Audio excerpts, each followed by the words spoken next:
Hey y'all, what's up? My name is Mizzle. You watching my channel Mizzle 14, and I'm here doing a review of Life at the Lockup, Season 2, Episode 41. Alright, let's jump right into it. I mean, it wasn't even that much to go on, so I don't think it will be a long, lengthy review. But let's get to it. Alright, Angela. So Angela invited her sister Donna Faye over there.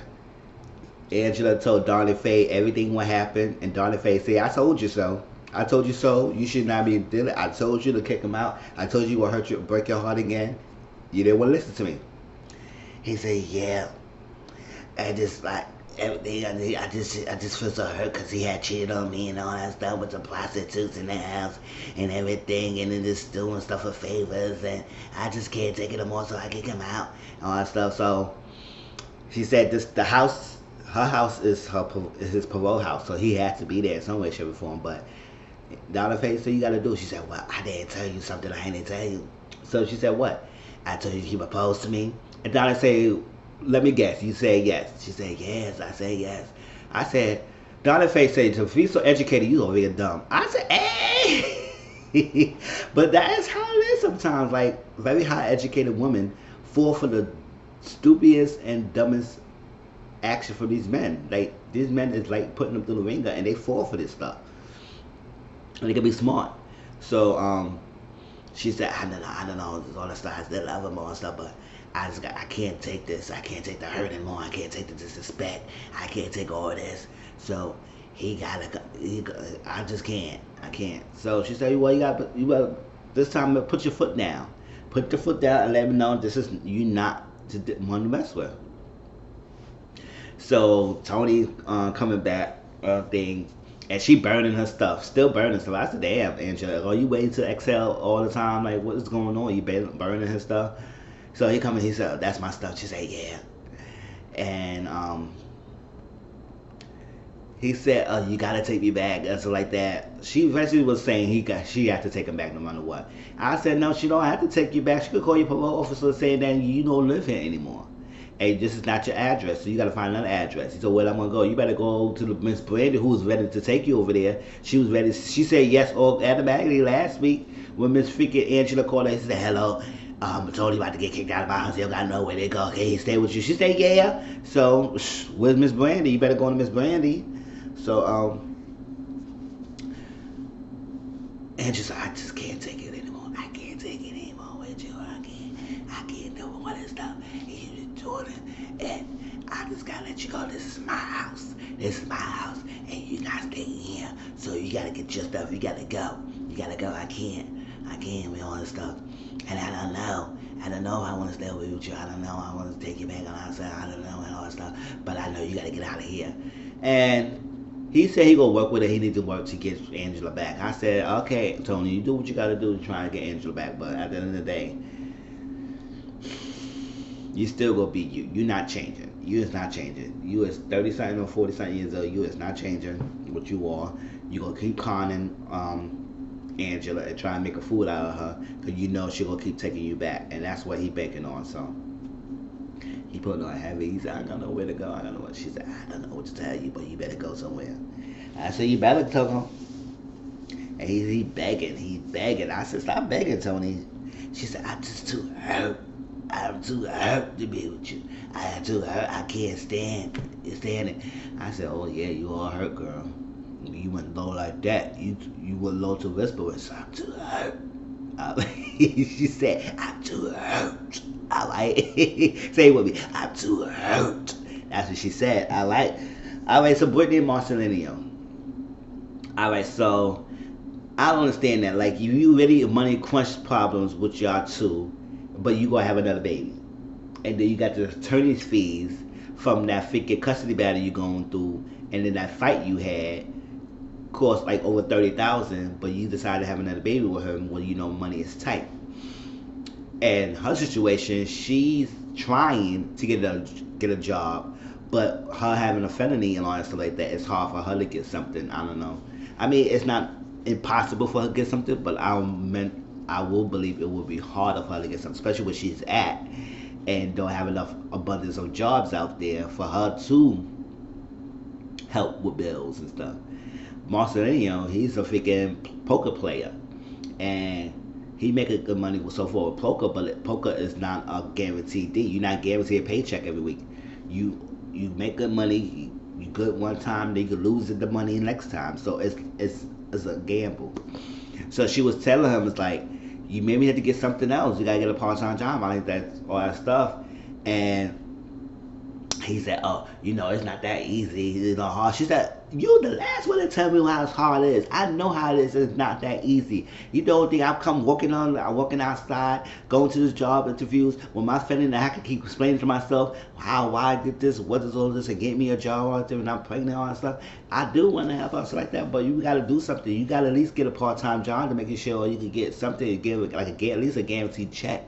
So we can have something. So, because we got the baby on the way, we got the attorney fees that we cannot force the money on, which I said $30,000. That's a lot of money for attorney fees, and stuff. So he decided. He said, you know what? He had to go get something and try to work on it.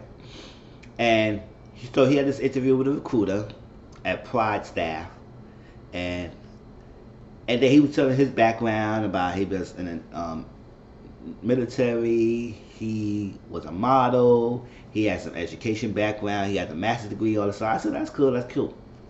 But he haven't been on the workforce for a long time. So having all that is nice and dandy. But if you don't have nobody who will give you a chance to build that field, to build your skill set, it's going to be tough.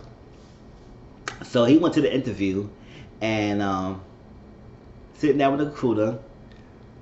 And he said, what you want to do? He said, I want to work in the education field. She said, okay, so what kind of skill sets or what kind of stuff you have to monitor in that field set? He said he has a degree in administration and also American studies and stuff. And he said, so what is your threshold? What is your floor that you would not work under or below something like that? You would not set a job below something. He said, I would not set nothing below 60 or 7,000. And I said, because I know my skill sets and stuff like that. I said skill sets because you got the degree in education. You got the degree and you know what you have, but you will not settle anything less than 67,000. How you gonna expect to get a job under 60?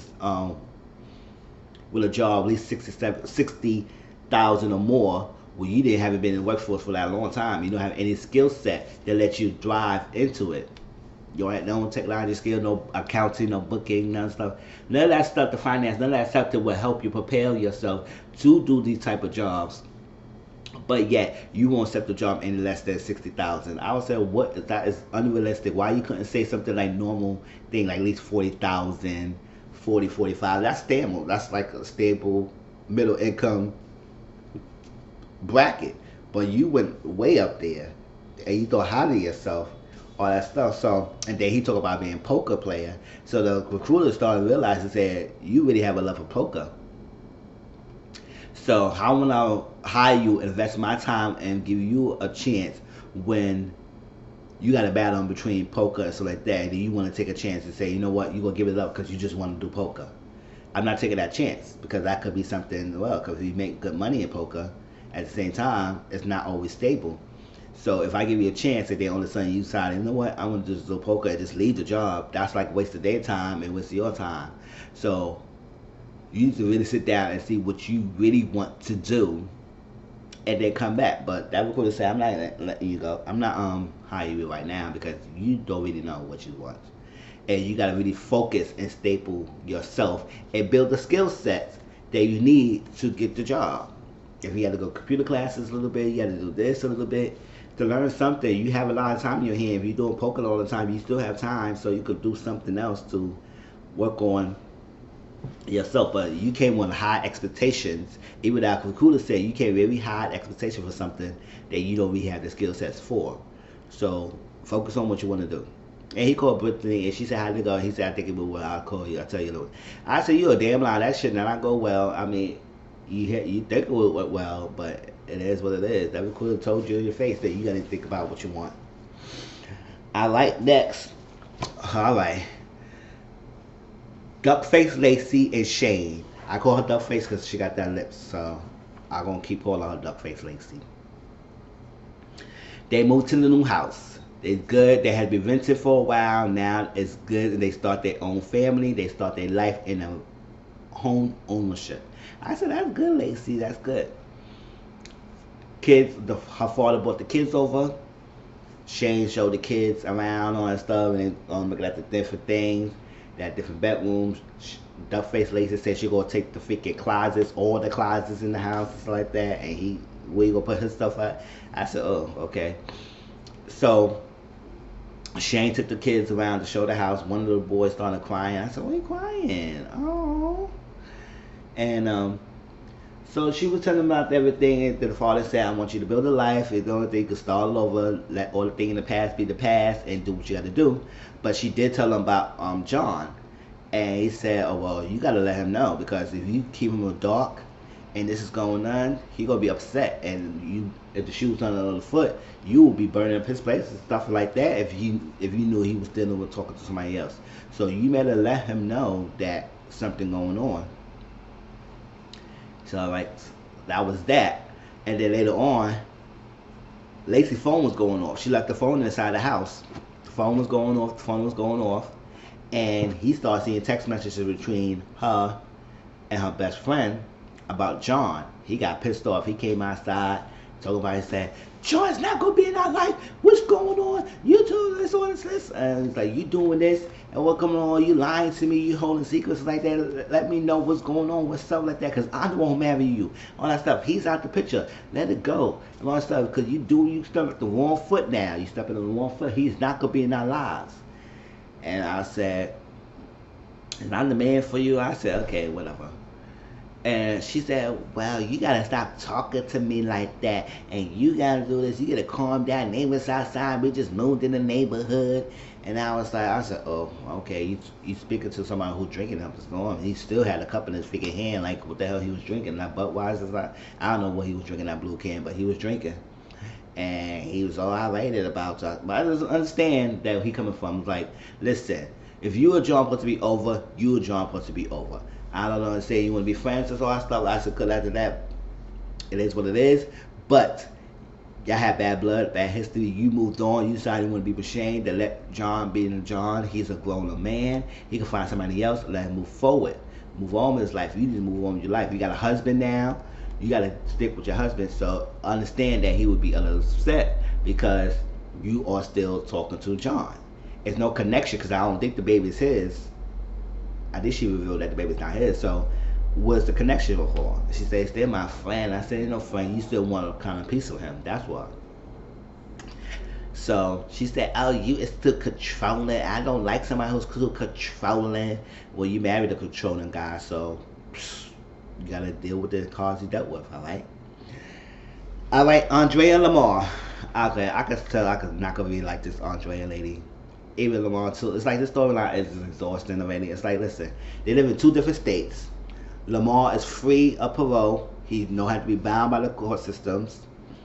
And he met with his brother Duplo. I said, oh, Duplo. Dulo. And Dulo got shot in his foot, and it was about him. I guess some guys were cruising down the streets and start shooting around and everything, looking for someone that he wasn't even intending to target. He got hit by the bullet on his foot. So they was in L.A. So, you know, that's part of the reason why Andrea don't want him to stay in L.A. because she said it's too dangerous. Which some parts of L.A. could be. I would say crimes could happen anywhere. Crimes and shooting could happen anywhere. But there are neighborhoods that are safer. Areas are safer than others. So she live in Utah. So how much of this going on in Utah? But stuff could happen in Utah if you want to know. But she's in Utah.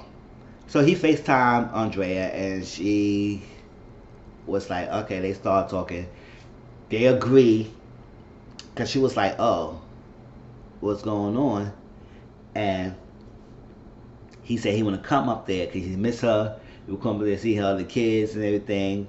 And she said, oh, well, you got to announce yourself. You just can't be popping up anywhere. So I said, y'all married. But at the same time, I said, yeah, let her know. And she said, for the kids, she said, cool. So he going to fly and he'll come down there because his mission is trying to convince her to come move to L.A. She tried to convince him to stay in Utah. So I don't know how y'all going to work this out. Like, can y'all have a middle ground? If he like the LA lifestyle, you like the Utah lifestyle, can y'all meet somewhere in between, find another state that can live together somewhere? Like, it's not that hard to me. Stuff, but y'all both stuck in your own ways. He don't want to be raised Mormon. She's doing a Mormon mentality and all stuff. So I was like, oh, okay.